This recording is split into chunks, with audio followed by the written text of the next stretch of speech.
Mark Fitzpatrick is kind of one of the outliers of the main cast in terms of his design. As I realized as I was writing the book, it was getting a bit theropod heavy. I do love theropods. So I wanted to feature an ornithopod amongst the main cast. His design reflects that as the characters get older, he remains as one of the smaller members of this group, one of the smaller changes to have been reborn in this new world. In terms of prehistoric inspirations for his creature design, smaller ornithopods such as Orodromeus or Hypsilophodon were huge inspirations.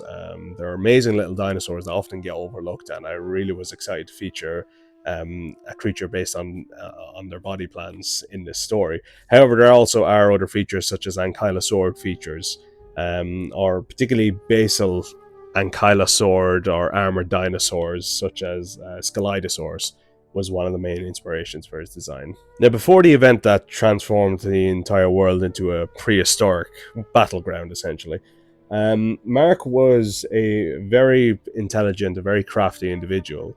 He was a budding artisan and engineer who, more than anything else, absolutely loved creating little machines and little works of wood, metal, and whatever else he could scrounge together.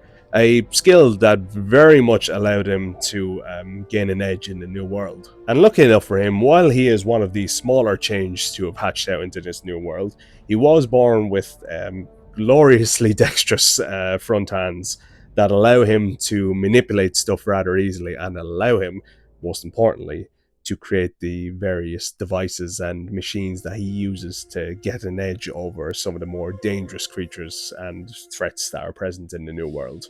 And his knowledge and expertise can range from anywhere from knowledge of farming practices and fertilization and how to best grow certain things and how to basically give himself a readily available food source without having much to work with in the first place, to creating little devices that can help him and his friends survive in this new world.